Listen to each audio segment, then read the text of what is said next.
सत श्री अकाल, प्रणाम, जय हिंद। सभी क्लास 10 बच्चों के लिए देखिए, मैं एक बात बताना चाहूँगा।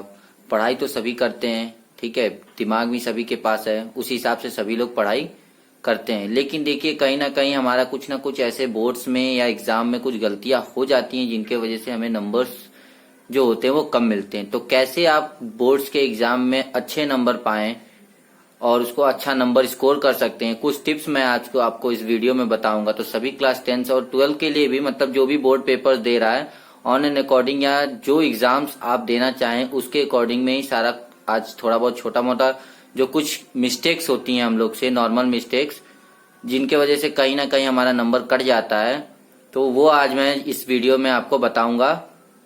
ठीक है, पढ़ाई तो आप लोग सभी लोग कर रहे होंगे, मुझे पता है, क्योंकि सभी को अपना रिजल्ट अच्छा करना है। तो बस वो थोड़ी बहुत जो छोटी छोटी गलतियां हैं वो सारी चीजों को आप निगलेक्ट मत कीजिएगा, उसको बहुत अच्छे से ध्यान से देखिएगा और इस पूरे वीडियोस में आपको पता चलेगा कि हम क्या उसके बारे में बता रहे हैं। ठीक है, तो चलिए आज हम अपने वीडियोस में दिखाते हैं आपको क्या है। ठीक है, देखिए, जो हमारा जो वीडियोस होता है उससे सबसे पहले हमारा जो क्वेश्चंस आते हैं उसमें क्वेश्चन सेक्शंस आते हैं। ठीक है, तो जब भी आप कोई भी क्वेश्चंस लिखना स्टार्ट करें तो क्वेश्चन सेक्शन जरूर वहां पे लिखें, जिसकी वजह से उन्हें पता चलेगा कि सेक्शंस का क्वेश्चंस हम यहाँ पे लिखने जा रहे हैं। नेक्स्ट हमारा देखिए, जो हमारा ये क्रॉस हम लिखते हैं, जो 1 लिख देते हैं, ठीक है, ऐसे बना देते हैं। हमें ऐसा कभी भी हमें लिखना नहीं है। जैसे हम लोग क्वेश्चंस का नंबर लिखते हैं तो 1 लिख देते हैं, डायरेक्टली ऐसे लिख देते हैं। तो क्यों नहीं लिखना है, देखिए इसका रीजन मैं बता देता हूँ। क्योंकि कभी कभी क्या होता है, हम पॉइंट वाइज भी लिखते हैं नंबर, तो उसमें हम लोग 1 2 3 करके डाल देते हैं, और हम अगर क्वेश्चंस का भी नंबर यही डालेंगे तो एग्जामिनर जो होगा वो कंफ्यूज हो जाएगा। तो इसीलिए कभी भी हमको लिखना होगा तो कैसे लिखना, आंसर नंबर 1 या क्वेश्चन नंबर 1 हम लिख के अपना आंसर आप यहाँ पे लिखना स्टार्ट कर देंगे। ओके, देखिए नेक्स्ट हमारा क्या है, मान लीजिए किसी किसी क्वेश्चंस में आता जाओ मैं पॉइंट वाइज लिखना होता है, पॉइंट वाइज में आप एरो लगा के आप लिख सकते हैं। फर्स्ट पॉइंट है, देखिए कॉपी आपके पास बहुत है, देखिए घर का कॉपी है नहीं, स्कूल्स का कॉपीज आएगा, आपको गवर्नमेंट देगी, तो आप कॉपी मत बचाइए। तो क्लीन, नीट एंड क्लीन, जितना आप साफ सुथरा लिखेंगे एग्जामिनर उतना खुश होगा और आपको अच्छे से नंबर देगा। ठीक है, तो आपको क्या, पहला पॉइंट लिख लीजिए। जैसे ही आपका पॉइंट्स खत्म हो जाता है तो आपका क्या करना रहता है कि आपको जगह छोड़ दीजिए, और उस जगह से आपको क्या होगा कि क्लीननेस, नीटनेस आपको देखने को मिलेगा। ठीक है ना, तो ये सारा चीज आप उसमें देख सकते हैं। ठीक है, और हर एक क्वेश्चंस के बाद जैसे ही हमारा क्वेश्चंस खत्म हो जाता है तो हमें एक लाइन अपने आराम से आपको लिखना रहेगा। ठीक है ना, तो लाइन आप लिख सकते हैं इसमें। ओके, नाउ नेक्स्ट देखिए हमारा, जैसे मान लीजिए कोई क्वेश्चन है फॉर एग्जाम्पल मैथ्स का, ठीक है, तो उसमें देखिए जो क्वेश्चन दिया रहेगा उसको ऐसे लिख लीजिएगा, और ये जो भी चीज दिया रहेगा ऐसे आप गिवन में करके लिख सकते हैं। टू प्रूव आप आंसर्स पूरा सॉल्व करिए, लास्ट में जो भी आपका आंसर आता है, ठीक है ना, जो भी आपका आंसर आता है उसके ऊपर ऐसे बॉक्स बना दिया कीजिए। क्यों, क्योंकि बहुत सारे ऐसे वैल्यूज आ जाते हैं। ठीक है, बहुत सारे हम कभी कभी ऐसा हो जाता है कि a=5 आ गया, किसी का वैल्यू कहीं और भी हमें पुट करना, और लास्ट का आंसर हमें उसी चीज का निकालना होता है अलग इक्वेशन में पुट करके। तो एग्जामिनर कंफ्यूज ना हो, इसके वजह से हमें फुल जो आंसर होता है आप ऐसे बॉक्स बना के यहाँ पे आंसर टोटल लिख देंगे, जिनके वजह से उनका नोट जो ध्यान होगा इसके ऊपर आ जाएगा और आप अच्छे से उनको आंसर्स दिख जाएगा। ठीक है, समझ में फिर लाइन आपको ड्रॉ कर देना सेम वैसे ही। ओके, आप देखिए क्लीन, नीट एंड क्लीन जितना आप लिखेंगे आपको आपके लिए बहुत ही उतना अच्छा होगा। ठीक है, चलिए दूसरा ऑप्शन हमारा क्या आता है, अगर जैसे कोई भी हमारा हिस्ट्री का कोई पार्ट्स हो, जैसे कुछ भी हो, तो हमारा जो टॉपिक होता है क्वेश्चन से रिलेटेड हमें स्टार्टिंग से लिखना। जैसे मान लीजिए आपका टॉपिक आ गया रिवोल्यूशन ऑफ रशिया, ठीक है, तो रिवोल्यूशन ऑफ रशिया, उसके बाद आप जो भी हेडलाइंस उसके बारे में जानते हैं वो लिख दीजिएगा। और सबसे ज्यादा हमें क्या करना रहता है, पॉइंट टू पॉइंट स्टार्ट करना होता है। ठीक है ना, कितना पॉइंट टू पॉइंट स्टार्ट करना होता है, जिसके वजह से सारा आपका जो भी है, ठीक है, तो आपका जैसे ही पॉइंट टू पॉइंट स्टार्ट करेंगे तो आपका सारा चीज ध्यान उनके ऊपर रहेगा और एग्जामिनर बहुत ही खुश होगा कि आपने सारा कुछ पॉइंट टू पॉइंट्स लिखा है। ओके, अब मान लीजिए क्या हो जाता है, अगर इफ एनी वर्ड्स और क्वेश्चन रॉन्ग हो जाता है, अगर कोई भी वर्ड्स या क्वेश्चन आपका रॉन्ग हो जाता है तो आप कोई भी लिख के ऐसे काटिए, ना कि आप कभी ऐसे लिख देते हैं ना AA B कुछ भी आप लिख दिए और फिर ऐसे ऐसे करने लगते हैं क्योंकि गलत हो गया। तो ये जो आप करते हैं ये मत किया कीजिए, क्योंकि इसके वजह से पेपर आपका गंदा हो जाता है। आपको कट करना तो एक लाइन ऐसे कीजिए, अगर क्वेश्चन गलत हो गया तो आप ऐसे कट कर सकते हैं। ठीक है ना, तो काटने का तरीका आप इस तरह से कीजिए ये बहुत छोटी छोटी चीजें हैं जो हम लोग ध्यान नहीं रखते हैं, इसी की वजह से हमारा बहुत सारे नंबर्स कट जाते हैं। ठीक है, तो आप ये जरूर ध्यान रखिएगा।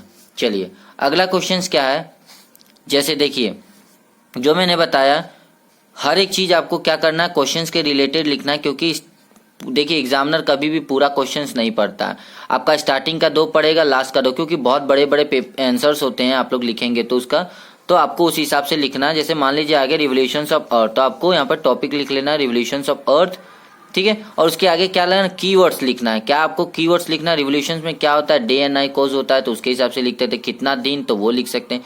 तो ये सारा चीज जो हमारा है कीवर्ड्स के साथ यूज करो। ठीक है, कीवर्ड्स के साथ हमें यूज करना है। देखिए जो मैं आंसर्स लिख रहा हूँ सबके सामने आंसर 4 लिख रहा हूँ, यहाँ भी लिख रहा हूँ, तो आंसर आपका जो भी क्वेश्चन नंबर होगा उसका आंसर्स के साथ लिख रहा हूँ। तो आप लोग भी ऐसे ही क्वेश्चन नंबर या आंसर नंबर डाल के जरूर लिखिएगा। देखिए हर क्वेश्चन के बाद मैं लाइन ड्रॉ कर रहा हूँ, तो आपको भी लाइन ड्रॉ करना है। ओके, चलिए अब हम क्या करते हैं, अगला हमारा आ जाता है किसी का भी ड्रॉ करना। तो ड्रॉ वाला जो बायोलॉजी में या कभी भी हिस्ट्री में कुछ भी ऐसा पार्ट्स आ जाता है ड्राइंग का या कंस्ट्रक्शंस का, तो आपको क्या करना है, पेंसिल से यूज करना है। ठीक है ना, पेंसिल आप यूज करो। ठीक है, अगर आप पेंसिल यूज करते हैं तो क्या बहुत लोग होते हैं पेंसिल नहीं है तो पेन से ही अपना ड्रॉ कर दिए, स्ट्रेट लाइन कर दिए। ठीक, लेकिन आपको क्या करना है, स्केल्स और पेंसिल का जरूर यूज करना है, क्योंकि इसके वजह से आपका जो डायग्राम होगा वो बहुत ही नीट क्लीन होगा। और जो भी ये एरो लगाते हैं आप लोग पेंसिल से ही लगाया कीजिए, और इसके अच्छे से आप लोग यहाँ पे नेम लिख दीजिए। ठीक, जितना आप ड्राइंग थोड़ा बहुत अगर खराब भी हो जाएगा, मेंशन लेबल मेंशन रहेगा, तो एग्जामिनर देख के वो आपको पता, हाँ चलो ठीक है बच्चा ने पढ़ा, तो आपको नंबर उस पर पूरा मिल जाएगा। ठीक है ना, 5 नंबर का होगा या 6 नंबर का होगा तो 1-2 नंबर अगर कटना होगा, ज्यादा खराब बना होगा तो काट के बाकी आपको नंबर मिल जाए। मतलब मैक्सिमम नंबर आप इसके हिसाब से आप कर सकते हैं। ठीक है, चलिए डायग्राम वाला हो गया।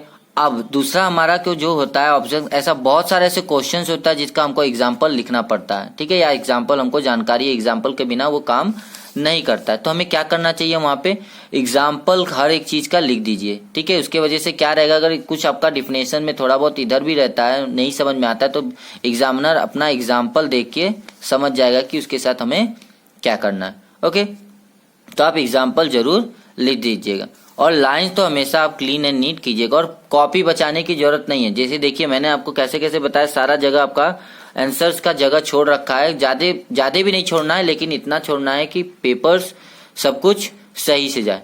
ठीक है, और उसके बाद जो मैं आपको उससे भी अच्छा इंपॉर्टेंस बता रहा हूं कि आपको क्या करना है, कंप्लीट, जब आपका क्वेश्चन आंसर सब हो जाएगा तो कंप्लीट लिख देना है, और अपना अगर आप चाहो तो अपना साइन भी कर सकते हो कि आपको एग्जामिनर को लगा कि इसके आगे अगर कुछ भी, जैसे बहुत सारे ऐसे होते नहीं है, लेकिन फिर भी अगर बाई चांस अगर ऐसे होते तो आपका चांसेस नहीं रहेगा। जैसे हम वहां पे लिख देते हैं ना चेकबुक में कि 10 रुपीज ओनली, तो ओनली लास्ट में लगा देते हैं, इसका मतलब कि इतना ही बस है। ठीक है, तो यहाँ भी आपने कंप्लीट लिख दिया और अपना साइन दे दिया, मतलब एग्जामिनर को पता चल गया कि आपका पेपर यहाँ कंप्लीट हो गया, अब आगे कुछ नहीं है।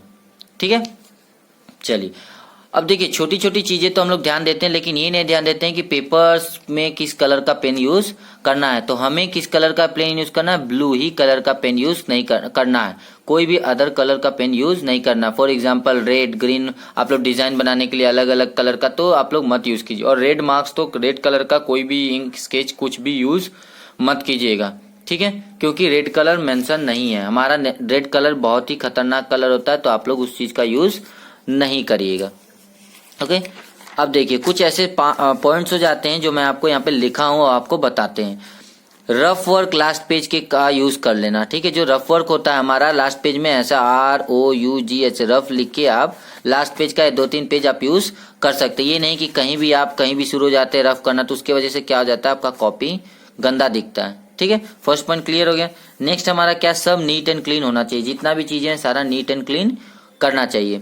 उसके बाद attempt all the question in order. हाँ, ये ध्यान जरूर रखिएगा सभी क्वेश्चंस को ऑर्डर में। जैसे मान लीजिए आपको सेक्शन A का आंसर्स नहीं पता है, तो आपको पता होगा कि कितना लाइंस का होगा, तो कुछ प्लेसेस उसको छोड़ दीजिए। इसकी वजह से क्या होता है, जैसे मान लीजिए आप लिख रहे हैं, आपने सबसे पहले सेक्शन A का क्वेश्चन नंबर 1 डाला, फिर सेक्शन B का डाल दिया, फिर C का, तो ऐसा क्या होता है, एग्जामिनर बार बार पेज पलटता है इधर उधर देखने के लिए, तो उसकी वजह से अगर उसका दिमाग थोड़ा मतलब डिस्टर्ब होगा तो उसको गुस्सा आता है, तो इसकी वजह से जो चीज सही भी होती है उसके वजह नंबर कट हो जाता है। इसीलिए आप लोग क्या कीजिए कि स्टेप वाइज क्वेश्चन जो होता है क्वेश्चन ऑर्डर में ही अटेंड कीजिए। ऑर्डर मतलब सेक्शन ए का जितना क्वेश्चन है जो आ रहा है आप लिख दीजिए, जो नहीं आ रहा है उसको जगह छोड़ दीजिए। क्योंकि एक बात और ध्यान रखिएगा, हर एक क्वेश्चन अटेम्प्ट कीजिएगा, कोई क्वेश्चन आपको छोड़ने की जरूरत नहीं। अगर नहीं भी आंसर आ रहा है तो कुछ ना कुछ उसके रिलेटेड लिख ही दीजिएगा, ठीक है। तो ऑर्डर में आप क्वेश्चन जरूर कीजिएगा। फिर राइट क्लीन, जो राइटिंग होनी चाहिए वो बहुत सुंदर होनी चाहिए और क्लीन होनी चाहिए। ये नहीं कि आसपास में लिखना सीखना है लेकिन हम लोग चिपका चिपका लिख देते तो समझ में नहीं आता है, ठीक है।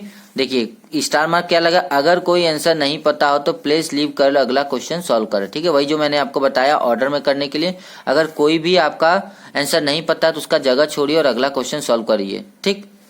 नेक्स्ट क्या है, मेक द एग्जामिनर हैप्पी। आपको क्या करना है, सबसे मेन इंपॉर्टेंट, एग्जामिनर को आपको खुश रखना है, ठीक है। खुश रखने के लिए क्या होगा, ये सारे पॉइंट्स आपको फॉलो करने होंगे, ठीक है। सिंपल वे में पेपर जो है सॉल्व कीजिए। पेपर को अपने सिंपल वे में मतलब क्या, ऑर्डर वाइज सॉल्व कीजिए, जिसके वजह से आपका क्या होता है, एग्जामिनर को लगेगा कि आपने नॉर्मल तरीके से अपना पेपर सॉल्व आउट किया है, ठीक है ना। ये सारी चीजें जो हैं आप बहुत अच्छे से मेंशन कीजिएगा। आज अभी तक जो मैंने चीजें बताई हैं आपको समझ में आ ही गया होगा, ठीक है। तो ये सारी चीजें आपकी छोटी छोटी चीजें हैं जो आपको बोर्ड एग्जाम में या किसी भी एग्जाम में आपको हेल्प जरूर करेगा। तो आप इन सभी चीजों का जैसे ही आप अच्छे से ध्यान रखेंगे और अच्छे से करेंगे तो आपको नंबर जरूर मिलेगा, अच्छा स्कोर आप कर सकते हैं। इस हिसाब से बोर्ड में आप अच्छा स्कोर कर सकते हैं और आपका परसेंटेज बहुत ही हाई जाएगा। और आपका परसेंटेज हाई जाएगा तो आपको आगे चल के भी बहुत बेनिफिट होगा। तो पढ़ाई कीजिएगा, पढ़ाई सभी करते हैं लेकिन ये छोटी छोटी जो चीजें हैं इनके ऊपर फोकस नहीं करते हैं। तो ये मैंने आपको इस वीडियो के थ्रू आपको समझाने की कोशिश की है। होप आपको ये सारी बातें समझ में आ गई। अगर आपने वीडियो और चैनल से हमारा सब्सक्राइब लाइक नहीं किया है तो आप अभी कर लीजिए, बेल आइकन प्रेस कर लीजिए, क्योंकि ऐसे ही हम लोग छोटी छोटी टिप्स देते रहेंगे कैसे अपनों को स्टडी करना है, कैसे आप मार्क्स ऑब्टेन कर सकते हैं। तो आपके ऊपर जो भी हम वीडियो अपलोड करेंगे आपके मोबाइल के ऊपर नोटिफिकेशन पिंग हो जाएगा। ओके, आज के लिए इतना ही, धन्यवाद, जय हिंद, जय भारत।